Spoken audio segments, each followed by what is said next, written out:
insurance companies, banks, and the Federal Reserve.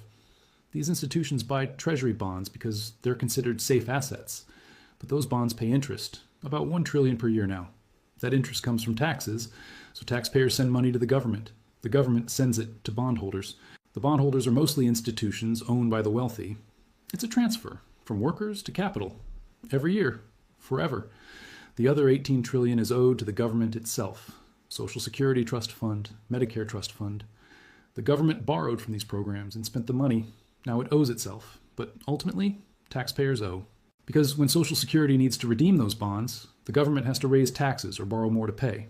It's a shell game, but the interest flows regardless. Now scale it globally. Japan owes $9 trillion, mostly to Japanese institutions and the Bank of Japan. Europe owes $14 trillion, mostly to European banks and the ECB. China owes significant domestic debt held by state banks. Every country is running the same system, and they're all interconnected. Japan holds U.S. treasuries. The U.S. holds European bonds through the IMF. Europe holds developing nation debt through the World Bank. It's circular. Everyone owes everyone. And the interest flows upward to the institutions that manage the debt. Here's why this can never end. If the U.S. paid off its $38 trillion, the money supply would collapse. Because dollars are created when the government borrows, if it paid off the debt, those dollars would disappear. Deflation, depression, economic collapse. So the government can never pay it off. It has to keep borrowing, keep rolling it over, and keep paying interest. The same is true globally. If every government paid off its debt, the global money supply would shrink by 2/3. There wouldn't be enough money to conduct trade. The system would seize. So debt can't be eliminated. It's structural, necessary, by design. And here's who profits. The institutions that hold the debt. BlackRock, Vanguard, State Street, Fidelity. These asset managers control tens of trillions. They buy government bonds with other people's money, pension funds, retirement accounts, insurance premiums, and they collect the interest, about $1 trillion per year from U.S. debt alone, plus interest from Japan, Europe, everywhere. That trillion per year in interest payments flows from taxpayers to bondholders. It's the largest wealth transfer in history, continuous, structural, and invisible to most people, because it's not called a tax, it's called debt service, but it's the same mechanism. Workers pay, institutions collect, and the debt never decreases. Now, here's the final piece. The four architects didn't conspire together. They lived in different centuries, but they each solved a problem in a way that benefited bankers, and each solution built on the previous one.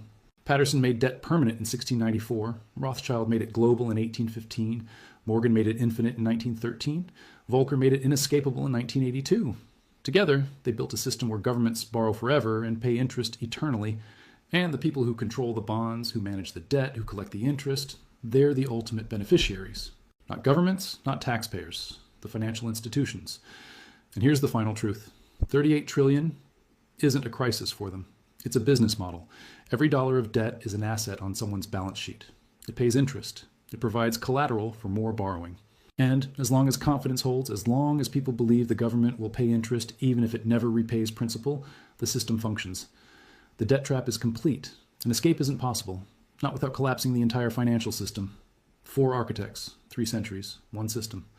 And everyone on Earth is now caught inside it. If this changed how you see government debt, if you finally understand that $38 trillion is not an accident or a mistake, but a system working exactly as designed, then you're starting to see how power actually works. Subscribe if you want to understand how the machine was built and who's operating it, because they're not going to teach you this in school. They're going to teach you that debt is a problem to solve. But the architects knew better. Debt isn't a problem, it's the foundation. And interest is the rent we pay to live in their system.